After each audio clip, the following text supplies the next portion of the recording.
Hello, Libra, Sun, Moon, Rising, and Venus. This is your tarot and oracle reading for the month of December 2023. First card out for you is the Sun. Oh my god, this is literally the most positive card in like any oracle or tarot deck, and this is showing love, a lot of creativity. If we look really closely at this card, we see here a lot of hobbies too. We see a fish, we see a baby, so this is a lot of like baby fun in the Sun energy. We see birds, we see a tuba or sousaphone. We see a book and she's holding an artist palette. There's just a lot of beautiful hobbies going on in your life at this time. A lot of fun in the Sun energy. Aries energy, which is all about like just focusing on yourself, self-love. And it's fun because when you're consciously focusing on your hobbies, your children, your family, your friends, like your little life, and the things that make you happy and fulfilled, and you're maintaining that life, you're staying on schedule with cleaning and feeding yourself and exercising and spending time in the sunlight, you glow, okay? Where you put your conscious energy, that is where your light shines on. So people who overly focus on things outside of themselves, such as social media or becoming obsessed with like their relationship, they're putting all of their light on the other person or the thing that they're focusing on. And this is showing me you're focusing on you. You're basking in your own inner light, which just makes you glow and shine, which attracts your soulmates and like beautiful opportunities towards you. So that's great. Oh my god. Complete 180 with the second card. We have Broken Heart, which I believe came out for Aries or Pisces. No, Aries as well. So another sign had this in the same exact spot. And honestly, this Broken Heart card has been coming out quite a bit for December. And it's not shocking to me. I feel like in the collective, there's just a lot of like heartbreaking stuff going on in the world. And it just, I don't know. So I feel like while you are happy, while you're taking care of yourself, there may be some grieving. There may be letting go of a situation that is very sad to you, like sad that it didn't work out or sad that this person or this thing is no longer in your life. So, I mean, it happens. We have the 6th chakra, Archangel Metatron. This is your third eye chakra, very psychic, extremely perceptive. I feel like you're seeing beyond what people are saying and you're really picking up energetically, like emotionally on like how they're feeling, which is very accurate, honestly. Like your psychic perception is very on point at this time, so listen to it. We're gonna get 9 tarot cards, 3 rows of 3 from the After Tarot. First card out, Death. All right, well, yeah, I do see this. First off, the Death card does not predict death. I made a promise, or I asked the universe to promise me years ago that I will never get death predictions, okay? Because when I first became like a medium and had this like shamanic initiation and like I was just seeing spirits and like really immersed in the spirit world uncontrollably, I was picking up on like how people would die and stuff, and I was like, I don't want to see this, and I kind of like relinquished that ability from myself. Like I turned it off. And so I just want to clarify that whenever there's death involved, like I'm not predicting it. Now, some of you may have experienced a death in the past, which is fine, normal, natural, and that could come up in readings, but I just want to let you know we never predict actual death. So having this come out as your first card is actually showing that in the recent past there was some sort of major ending. Something did die, whether it was a literal death or like a breakup or you lost a job. It feels like something came to an end. And the thing about the Death card, it's actually one of my favorite cards. It actually shows that whatever has ended, it was time. Like you may not be able to see it, but like spirit is like, this was the perfect time for this thing or this person to like exit your life in like a physical way, Death also to me represents Scorpio season, which we just came out of. So for the final like 2 weeks or so of October and the first 3 weeks of November, there may have been situations that came up that came to a close for you. And that may be what has broken your heart and what you're healing from. Just kind of like processing still, releasing still, okay? I don't think there's gonna be something that happens that's like a major heartbreak in December itself. It feels like this is just remnants of what has happened already. Second card out is the Devil in reverse. Okay, this is actually a really good card in reversed because it actually shows you really releasing negative patterns that you in the past would have kept repeating. So I feel like you're pretty much over these cycles, whatever they may be. Like some of you may have attracted the same negative like love situation over and over and over again, the same type of partner over and over again, or you may have had an addiction of some sort, or like some recurring problem in your life. And the Devil coming out in reverse shows you actually breaking out of that cycle. It's a very positive card, especially next to the Death card. I know these two cards look scary, but this is showing me like you are coming out of a toxic cycle and you've done it successfully this time. Like I don't feel like you're gonna go back, honestly. Like if any of you have broken out of an addiction, you know, it would be hard for me to say like you're never going to go back to that addiction again, but I predict that it's very likely that you're going to stay strong and not go back to that. And the thing is, if you do slip up, that's fine. I always like to say, don't let a slip turn into a slide, okay? If you fall off the horse, stand back up and get on that horse, you know? It's not a huge failure.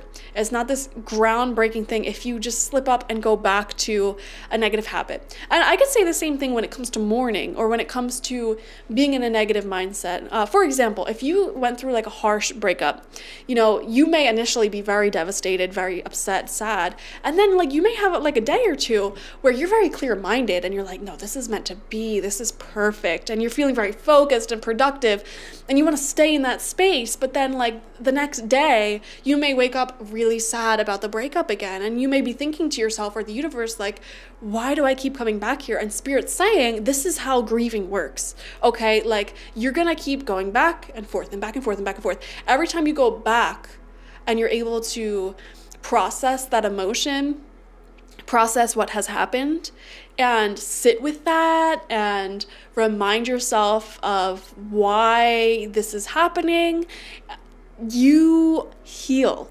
Okay, that is you actively healing. And then you know what? Later that night you may feel good again. The next day you may feel good again. And you may go back to that negative spot. But the next time you go back, it'll be for a shorter duration, or it won't hurt as much, or it's like the healing, the life, the positive mindset is what's growing around that negative feeling, around that grief, around that addiction. So it's like they say, when you grieve, it's not that the grieving gets any smaller, it's that your life gets bigger around it. And, you know, we talk about grieving usually in terms of like people and like death, but we never really talk about grieving when it comes to removing ourselves from our own toxic cycles and addictions, okay? Because you are grieving. Even though you're grieving something negative, you are grieving, you know? Like if you're addicted to alcohol and you decide you're gonna quit, you know, you craving that alcohol is you grieving. And it's not that you should be ashamed that you're really, really wanting it and thinking about it, but you have to remind yourself, like, my life will grow around this, you know? And if I keep resisting the urge to go back, or when I have that urge, I sit with it and I really process it and I feel it and I choose not to go back to that dark place, that is the light around the grief getting bigger. So I don't know. I don't know. Hope that made sense for some of you. Third card out is the Five of Swords reverse. I love this. This reading, I mean, this whole top row, if you were to see this, like, well, I'm just going to put them all up right now. Like, to any tarot reader, they might say these are some of the worst cards in the deck, or the scariest cards in the deck. But I love these cards together because I'm seeing you really breaking out of something. Now, Five of Swords in reverse does show, like, a situation where you may linger a little bit longer than you should, okay? Like I said, if you fall off the horse, get back on. You know, don't let it become this thing where, you know, you accidentally engage in like a negative behavior and then you just keep going because you're like, well, I might as well like forget about it now. Like, no. Five of Swords reversed shows like, yes, you should keep walking. Don't look back. The message here is really saying like, don't look back. So I do feel there is something negative that you're walking away from, like an addiction, a pattern, something. And the message here is really strongly like, keep going. Second row out, fourth card, the Lovers reversed. Okay. This is making a lot of sense to me. It's coming out right underneath the Death card, and this is a glaringly obvious combination of cards that do show like, and especially with the Heartbreak card, are you kidding me? Like, this is a breakup, this is a separation for sure, whether it's romantic, whether you're walking away from a friend or disowning a family member. There is like almost no other like message in these cards. Like, it's really obvious, very loudly talking about you separating from someone, walking away from someone. And whoever this was, or whatever this relationship was, it was riddled with toxicity, as we see in the Devil card here. Probably with the Five of Swords, a lot of arguments, not seeing eye to eye, narcissism, or like very strong ego. You know, I'm not going to sit here and call everyone a narcissist. Actually, I just did the math the other day in the comment section of my decentering men video that I released in my first channel, and I think we deduced that 15 to 18% of all men are narcissists. I don't know, why did I just tell you that? Anyways, I'm not gonna call everyone narcissists. However, like, there's a lot of strong ego in whatever relationship ended here, and that ego and the ego response, the fear response, may have caused toxicity in this connection, whatever it was. So the person you were dealing with, or you, could have had like a dynamic where you argued a lot, or like you just couldn't see in the same way, or it was like overly concerned with like protecting one's ego, like needing to have the last word, or not being vulnerable, because being vulnerable about your feelings, you know, you can get hurt more easily, you know, you can be the one who gets hurt in that process. So I don't know. 100% we're seeing here a separation, and you know, you may, for some of you, be looking back at that, or may even still be in contact with that person, wondering like, did I make the right choice to walk away? And this reading is giving me a heck yes, you made the right choice answer. So don't look back. Center of your spread is the King of Swords reversed. Okay. So this person who, first off, this is you for some of you, but this person may have also been an air sign, Gemini, Libra, Aquarius, Sun, Moon, Rising, or Venus. And this is a very cold, calculating energy. This person may have been older than you, very masculine. They don't have to be though.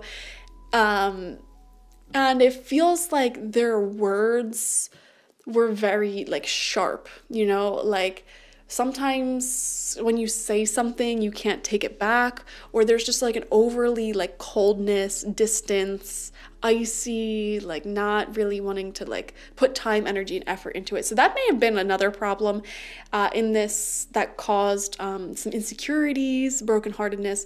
So this is coming out as the center here of your spread, and this is also giving you advice not to stay in contact with anyone like this. Like, if you know exactly who I'm talking about, this reading is saying like, don't keep in contact, like don't look back, like create some space, create some coldness here in order to heal. Sixth card out is the Eight of Pentacles in reverse. Okay, so we're kind of shifting gears here a little bit, and this is talking about repeating something over and over and over again in a positive way. So this is a skill. Okay, so some of you may be feeling that work or a goal that you're working on can become very tedious, and some of you may even use toxic relationships or arguing as a distraction from that tedium. Okay, so you may not 100% love your job or like your routine in life, and it's like when you are involved with someone like this, it's a nice distraction, and Spirit wants you to recognize how sometimes we can chase arguments or negative connections with people because we're chasing that hit of dopamine. And if you recognize this pattern within you, you can consciously decide where you're going to get your dopamine from, where you're going to get your feel-good hormones from, that are much more ethically sourced, I guess you could say, like sourced from a positive place, such as calling up a friend who's actually nice to you, or going for a walk in the sunlight, or making yourself a tasty beverage or something. You know what I mean? Like, there are sources of this feel-good hormone that don't need to come from the toxic, repetitive thing, whether it's a person or an addiction, you know? That's how addictions work. Like, if you look up the psychology, like the brain chemistry, we get addicted to something because of the dopamine hit. And usually when we get addicted to something, it's because the dopamine that's released from that thing is a lot higher than average for the natural, healthy things that release dopamine. Things that release dopamine, like walking in the sunlight, hugging a loved one, drinking a tasty beverage, eating food, you know, those are things that release these feel-good hormones. But when you have something that releases a lot in a short amount of time, it becomes addictive. For example, dealing with someone who plays mind games and they're really hot and cold, when they're hot towards you, because it's not stable, it's not consistent, that will release a lot more feel-good chemicals in your brain, as opposed to just normal interactions with people who are very stable in communication, which is having the feel-good hormones release more consistently. Does that make sense? Or, you know, like, it's like the difference between enjoying a nice piece of fruit, which is natural and good for you, versus enjoying candy that is like loaded up with all of these sugars that release these feel-good hormones, but it's not good for you. So yeah, that's just how addiction works. And we see here in the Eight of Pentacles in reversed that you subconsciously, I feel like, seek out these distractions or these like unhealthy, toxic people or things because you're looking for those feel-good hormones. So Spirit's saying, try to source your feel-good hormones from a variety of things that are healthy for you and more consistently, like all throughout the day. Like, take a break from your work and eat a snack or go for a walk or call up a friend, you know, and do it consciously to get these hormones. Because if you don't, you are going to be more likely to relapse into the thing that you're addicted to, or the person that you're addicted to going back to, the behavior pattern you're addicted to going back to. So final row of cards out for you. Seventh card is the Moon. Exactly. This is talking about that deep psychological work we just talked about. Nothing more to say there. We have the Three of Wands coming out, which shows actually success for you and seeing some results from your hard work. And I feel like you are making hard decisions that are good for you. And that's one of my favorite affirmations. Like, I can do hard things, because, you know, like doing something that's good for you isn't always easy. You know, like working out isn't easy. Studying isn't easy. Choosing to be better is not easy. But if you say the affirmation, I can do hard things easily, then I don't know, it's a good affirmation. You should try it. I feel like it's going to pay off for you this month, and all of that hard work, like, you're going to see really good results. And also, I am seeing here, you're going to see synchronicities from the universe to like applaud you along the way, and that's going to, you know, really illuminate the right path for you. If you keep like seeing these beautiful synchronicities, like lucky synchronicities, like you find like $100 on the ground, or, you know, you get a free coffee, like all of these like little blessings will sort of illuminate the path of you choosing to do the difficult things that are good for you. Final card out, Two of Wands. Oh my gosh, I love these two cards together. There's a new future for you. I feel like you're unlocking a brand new future because you're making these hard but good decisions here. And in this tarot deck, this is the After Tarot, we actually see two people holding a world and planning something together. This is your last card out, and I feel like we're getting a little sneak preview into the month of January and the year of 2024. I do feel like, you know, a lot of you guys watching are having some sort of separation from like a best friend, a relationship, a family member. And the thing is, energy cannot be created or destroyed. So when in our physical reality, we lose someone, it's not necessarily like we're going to get them back, but you will get someone who is of equal or more importance to them back in your life quite quickly, okay? Nature abhors a vacuum. So when you have the strength to release someone who means a lot to you, there will be someone else to sort of, the word replace sounds wrong, but I don't know what else to use, like to replace the spot in their life. There will be someone there. And I see that in the Two of Wands. So beautiful. And I feel like that's something you need to know in order to not fear letting these toxic people or habits out of your life. It will be replaced. And that's another really good tip for breaking out of any habit or addiction, is by consciously choosing things to replace it with. Like when I stopped biting my nails, for example, I'm gonna make a whole video on that. When I stopped biting my nails, I replaced that habit with being very meticulous with like cleaning underneath my nails and like painting them like every single day. And, you know, doing other things like having fidget toys. Like it's not that I stopped something and it's just, there's a void now. It's like I replaced it with better habits, better people, better whatever. So yeah, I'm seeing that for you. Thank you guys for joining me. That's your reading. Watch for your sun, moon, rising, and Venus signs to get the fullest overview of this month ahead. Like this video, comment how it resonated down below. I love reading your comments, and subscribe to the channel if you have not already. If you want to watch a pick a card December reading, I offer that on my main channel, Laurdowns, LAURDOWNS, and this channel is not monetized. So if you want to support this channel, go ahead and leave a donation. All donations go back into the channel.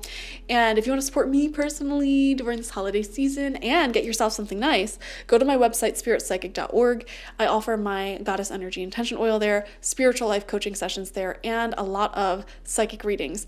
I am now offering my 2024 tarot and mediumship reading there, and this is a limited time offer that will be gone once it books up, or by the end of January, whichever one comes first. So go get that now. It's an hour-long video reading where I tune into your year ahead personally, and any questions that you have, any topics you want me to cover, I do in your reading, and I connect with your spirit guides and get any messages that they want to tell you, any advice they want to give you. So it's a pretty good reading, and I heard a lot of good feedback from it, so this is the second year I'm offering it. It really hits home. If these readings that I do on YouTube feel like personal readings, then just imagine what actual personal readings feel like. So I'm just saying, not to toot my own horn or anything, but go ahead and get that. All right, thank you. Bye-bye.